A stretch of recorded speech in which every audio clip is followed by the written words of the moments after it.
नमस्कार, मंडल news bulletin में आपका स्वागत है। आइए पेश करते हैं आज के प्रमुख व मुख्य समाचार।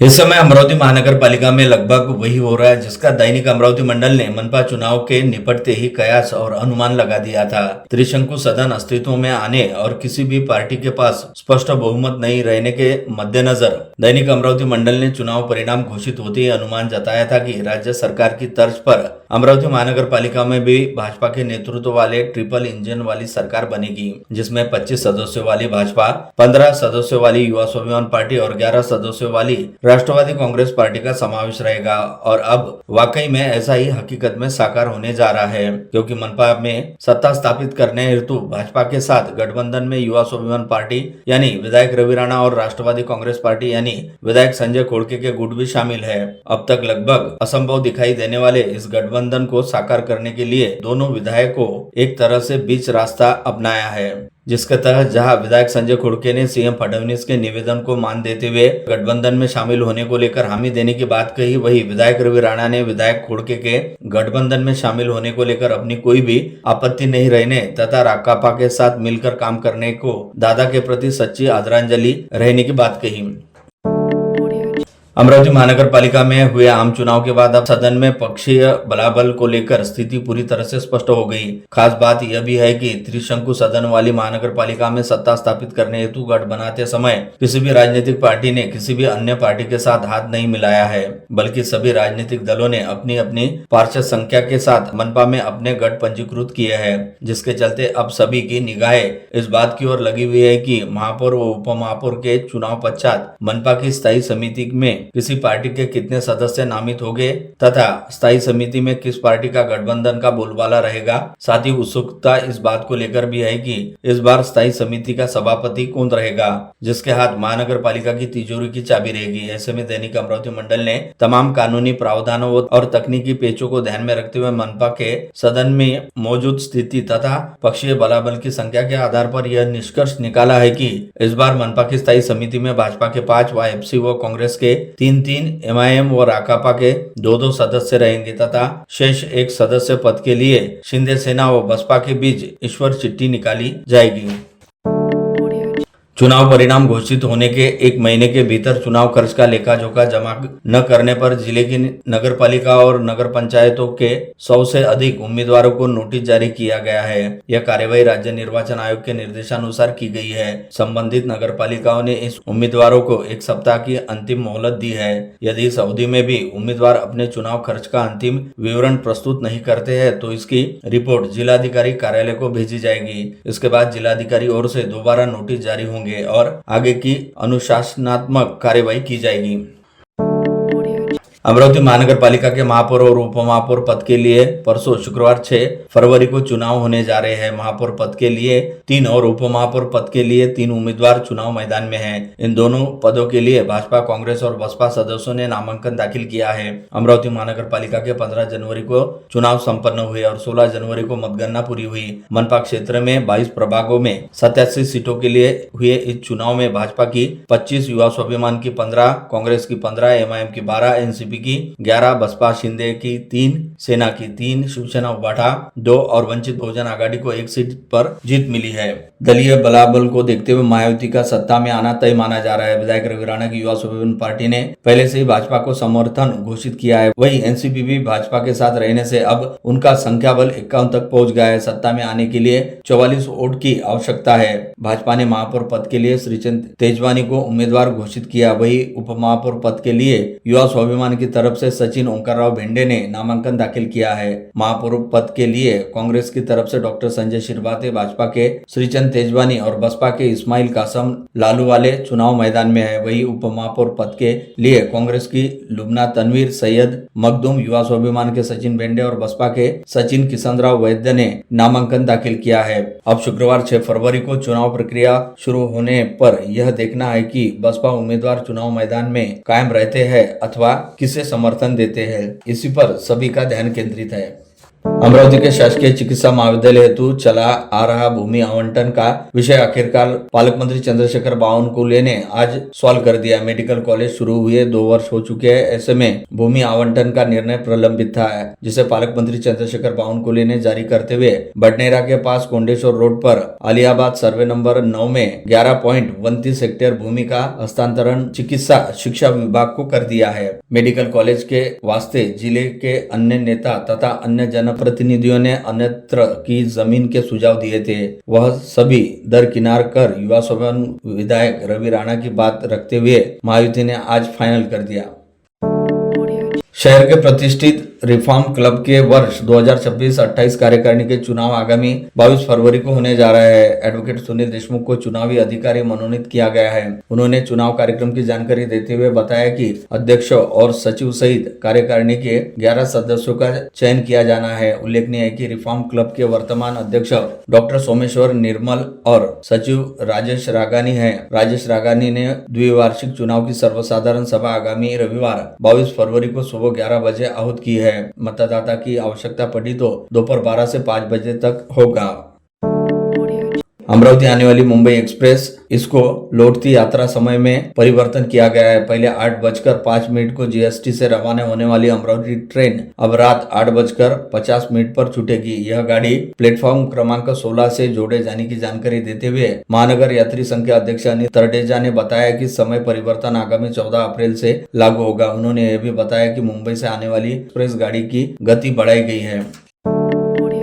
सर्प संवर्धन, पर्यावरण सुरक्षा व जन जागृति के उद्देश्य से अमरावती में राज्य स्तरीय सर्प मित्र सम्मेलन का आयोजन 16 फरवरी को स्थानीय संत ज्ञानेश्वर सांस्कृतिक भवन में किया गया। इस सम्मेलन के माध्यम से सर्प मित्र कार्य, उनके अनुभव तथा समाज में सांपों के बारे में सकारात्मक दृष्टिकोण निर्माण करने पर विशेष जोर दिया जाएगा। यह जानकारी अमरावती जिला सर्प मित्र समिति ने आज श्रमिक पत्रकार संघ में ली। पत्र परिषद में उन्होंने जानकारी दी। कार्यक्रम का पंजीयन सुबह 8 बजे शुरू होगा। इस सम्मेलन में सांपों की सुरक्षा, मानव सर्प आदि विषयों पर विस्तार से मार्गदर्शन किया जाएगा। Rotary club of Amravati Ambanagari ने अयोध्या राम जन्मभूमि ट्रस्ट के कोषाध्यक्ष आचार्य गोविंद देवगिरी जी के दिव्य प्रवचन अमृत वर्षा का आयोजन आगामी 7-8 फरवरी को पंचवटी चौक स्थित छत्रपति शिवाजी महाराज सभागार में शाम 7 बजे से किया है। यह आयोजन श्रीमती शशिकला मदनलाल जी गट्टानी, पद्मादेवी किशोर गट्टानी और मधुसूदन बेनी प्रसाद जाजोदिया की पावन स्मृति में होने जा रहा है। यह जानकारी आज दोपहर प्रेस वार्ता में दी गई। तीर्थ क्षेत्र श्री कोंडेश्वर मंदिर में महाशिवरात्रि निमित्त भव्य यात्रा व अनेक धार्मिक कार्यक्रम का आयोजन शनिवार 7 फरवरी से सोमवार 16 फरवरी तक किया गया है। विभिन्न धार्मिक कार्यक्रमों से महाशिवरात्रि महोत्सव मनाया जाएगा। महाशिवरात्रि उपलक्ष्य में परम पूज्य शास्त्री जी वाराणसी के शिष्य हबप हरिओम महाराज निम्बोरकर शास्त्री की सुश्राव्य वाणी में संगीतमय भागवत कथा का आयोजन किया गया है। यह जानकारी कोंडेश्वर संस्था के अध्यक्ष रमेश पकड़े ने आज श्रमिक पत्रकार भवन में हुई पत्र परिषद में दी। भारत मुक्ति मोर्चा, बहुजन क्रांति मोर्चा और राष्ट्रीय ओबीसी मोर्चा की ओर से चरणबद्ध आंदोलन का ऐलान किया है। देश के संविधान और लोकतंत्र की रक्षा के लिए आगामी 22 फरवरी को नागपुर में आरएसएस के मुख्यालय पर विशाल मोर्चा निकाला जाएगा। आरएसएस और भाजपा के षड्यंत्र से पूर्व बामसेब व भारत मुक्ति मोर्चा के राष्ट्रीय अधिवेशन की अनुमति ओडिशा सरकार ने रद्द करने के निषेध में बामसेब के राष्ट्रीय अध्यक्ष वामन मेश्राम व राष्ट्रीय ओबीसी मोर्चा के राष्ट्रीय अध्यक्ष चौधरी विकास पटेल के नेतृत्व में 22 को संघ कार्यालय पर निषेध मोर्चा निकाला जाएगा। इस विषय की जानकारी पत्रकार संघ में ली गई पत्रकार परिषद में दी गई। ट्रांसपोर्टर के वाहनों को अवैध रूप से रोकने से उन्हें परेशानियों का सामना करना पड़ रहा है। इस गंभीर समस्या को लेकर ट्रांसपोर्टर शाहिद परवेज ने आज जिला मराठी पत्रकार संघ में ली पत्रवार्ता के माध्यम से सरकार को समस्याओं के बारे में अवगत कराया। उन्होंने मांग की है कि उनकी गाड़ी रिलीज की जाए, माप सीसीटीवी के सामने हो, ट्रांजिट पास सिस्टम तुरंत चालू किया जाए, ट्रांसपोर्टरों को बिना लिखे ऑर्डर के परेशान करना बंद हो तथा पीडब्ल्यूडी और राजस्व विभाग की पूछताछ की जाए। रॉयल्टी ऑनलाइन वैध होने के बाद भी झूठा जब्तनामा तैयार कर कार्रवाई की गई आदि विषय पर उन्होंने इस पत्रकार परिषद में जानकारी दी। अमरावती शहर में एक खतरनाक स्थिति निर्माण हो गई है, जहां एमडी ड्रग की बढ़ती तस्करी के कारण युवा पीढ़ी गंभीर संकट में आ गई है। रविवार को अमरावती में राजस्व, गुप्तचर संचालनालय और नारकोटिक्स विभाग की टीमों द्वारा की गई एक गोपनीय रेड में लगभग 5 किलो एमडी ड्रग जब्त की गई। इस कार्रवाई से पूरे विदर्भ में हलचल मच गई है। शहर में बढ़ते क्राइम को रोकने की मांग को लेकर युवक कांग्रेस ने आज पुलिस आयुक्तों को ज्ञापन दिया। ज्ञापन के जरिए यह मांग की गई कि शहर में एमडी और दूसरे मादक पदार्थों की तस्करी और बिक्री में शामिल लोगों के खिलाफ सख्त एक्शन लिया जाए। ड्रग्स तस्करी के अंतर्राष्ट्रीय और अंतर्राज्यीय गिरोह की पूरी तरह की जांच की जाए और शैक्षणिक संस्था व संवेदनशील इलाकों में कड़ी नजर रखने के लिए स्पेशल टीमें तैनात की जाए आदि विषय पर उन्होंने ज्ञापन दिया। महानगर पालिका के जन्म मृत्यु प्रमाण पत्र विभाग की ओर से नागरिकों को प्रमाण पत्र देने में विलंब हो रहा है। जन्म मृत्यु के प्रमाण पत्रों को लेकर नागरिकों को परेशानी का सामना करना पड़ रहा है। ऐसे में यह समस्या हल करने की मांग कांग्रेस के शहराध्यक्ष व पार्षद बबलू शेखावत ने की, जिसमें उन्होंने इस आशय का निवेदन निगम आयुक्त सौम्या शर्मा को सौंपा। बार बार नोटिस, रिमाइंडर, सीधे फॉलो अप और पंजीकृत मोबाइल फोन पर संदेश भेजने के बावजूद अमरावती सर्कल के 16,981 सरकारी कार्यालयों की बिजली आपूर्ति, जिन्होंने 22 जनवरी को 4 घंटे के लिए सांकेतिक बिजली कटौती के बावजूद बिजली बिलों का भुगतान नहीं किया, 12 फरवरी को 24 घंटे के लिए बंद कर दी जाएगी। महावितरण के लिए बिजली बिलों से वसूली की आय एकमात्र स्रोत है, इसलिए यह स्पष्ट करते हुए महावितरण की इस कार्रवाई के बाद भी बिजली बिलों का भुगतान न करने वाले सरकारी कार्यालयों की बिजली आपूर्ति स्थायी रूप से बंद कर दी जाएगी, ऐसा मुख्य अभियंता सालुके ने बताया। जवाहर गेट बुधवारा प्रभाग क्रमांक 14 के नवनिर्वाचित कांग्रेस नगर सेवक प्राध्यापक डॉक्टर संजय शिरभाते ने कहा कि अजय नगर सेवक विलास इंगोले के नेतृत्व में प्रभाग के विकास कार्यों को आगे बढ़ाने के साथ नित्य कामों पर भी ध्यान दिया जाएगा। शिरभाते ने कहा कि इंगोले का अखंड नेतृत्व रहने से जवाहर गेट प्रभाग में काफी विकास कार्य हुए हैं। यहाँ इन कार्यों में निरंतरता बनाए रखनी होगी, वे भी एक घटक के रूप में काम करेंगे। अमरावती मंडल से खास चर्चा में प्राध्यापक डॉक्टर शिरभाते ने बताया कि युवाओं को रोजगार दिलाने के लिए वे और उनका पूरा पैनल विलास इंगोले, मनोज राजू भेले, सुनीता भेले, ललित सुरेश रतावा सदैव सक्रिय रहे हैं। स्वयं उच्च शिक्षित संजय शिरभाते ने बताया कि आज प्रभाग के युवाओं को रोजगाराभिमुख उच्च शिक्षा के गाइडेंस की जरूरत है। दूसरी बार नगर सेवक बने संजय शिरभाते ने कहा कि युवाओं को रोजगार दिलाने से पूरा घर संवरता है, इसलिए उनका जोर प्रभाग के मूलभूत सुविधाओं के काम के साथ रोजगार पर रहने वाला है। संजय शिरभाते को मनपा सदन का अनुभव है, उसमें भी उनके पैनल का नेतृत्व विलास इंगोले कर रहे हैं, जो मनपा सदन के सर्वाधिक अनुभवी व्यक्ति है। अमरावती महानगर पालिका में पति और पत्नी के बारी बारी से नगर सेवक चुने जाने का बिरला रिकॉर्ड मिलिंद बांबल और उनकी पत्नी विजया बांबल के नाम है। 3 भाइयों के संयुक्त परिवार के मुखिया मिलिंद बांबल ने इस बार भाजपा टिकट पर अंबापेट गौरक्षण प्रभाग 13 से बाजी मारी है। वे अमरावती मंडल से चर्चा दौरान बताते हैं कि प्रभाग में साफ सफाई का मसला उनकी विषय सूची में स्थानबद्ध है। सफाई का नियमित टाइम टेबल होगा और इसे कड़ाई से लागू किया जाएगा। बांबल बताते हैं कि हमारा प्रभाग रेसिडेंशियल मार्केट का मिला जुला प्रभाग है, इसलिए दैनंदिन साफ सफाई की समय सारणी आवश्यक है। उसी प्रकार प्रभाग अंतर्गत अंबा देवी और एकवीरा देवी जैसे संस्थान होने से वीवीआईपी का भी आना जाना रहता है, इसलिए स्वच्छता पर लक्ष्य केंद्रित करना आवश्यक है।